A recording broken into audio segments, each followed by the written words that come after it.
Semakin meluasnya gagal ginjal akut misterius membuat Kemenkes dan BPOM melakukan investigasi mendalam. Dengan keputusannya dengan tegas, Kemenkes melarang keras penggunaan obat sirup untuk anak-anak. Dan apa saja yang dilarang dan obat apa saja yang bisa menggantikannya? Berikut informasinya.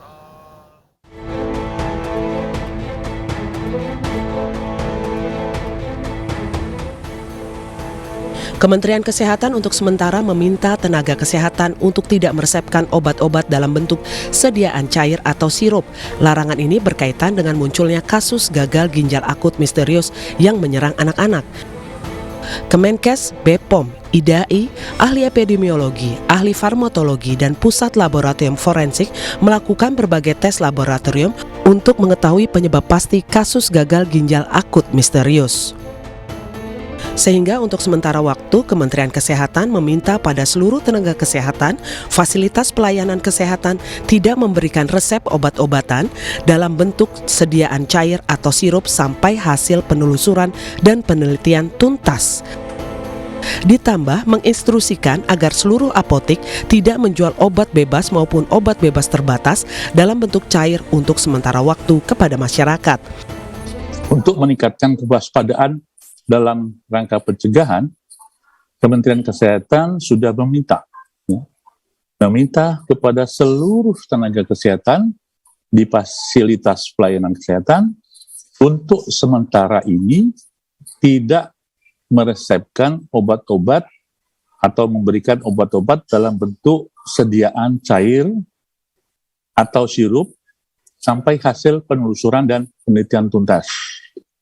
Kementerian Kesehatan juga meminta seluruh apotek untuk sementara, saya ulangi, untuk sementara tidak menjual obat bebas dan atau bebas terbatas dalam bentuk cair atau sirup kepada masyarakat sampai hasil penelusuran dan penelitian yang dilakukan oleh Kementerian Kesehatan dan Badan POM ini tuntas.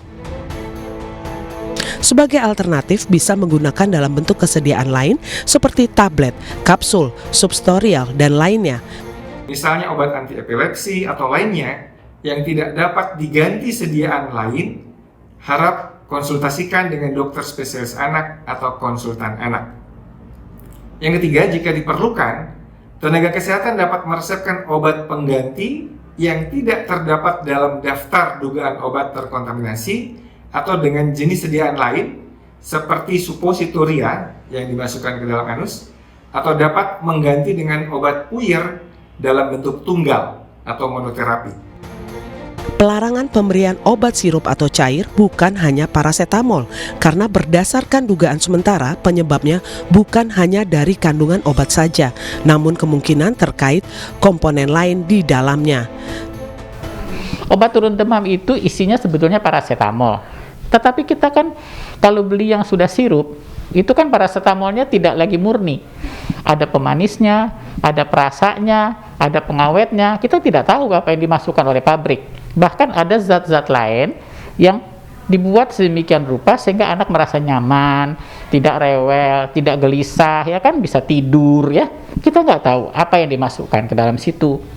Sehingga zat-zat yang dimasukkan itulah mungkin yang kadarnya berlebihan, karena tidak semua pabrik menjadi begitu, hanya pabrik tertentu yang kita lihat begitu. Mungkin kadarnya lebih tinggi daripada kadar normal gitu. Nah, inilah yang mengakibatkan terjadinya gagal ginjal. Kementerian Kesehatan memastikan gagal ginjal akut misterius ini tidak ada kaitannya dengan vaksin COVID-19 maupun pasien penderita COVID-19. Tim Liputan iNews melaporkan.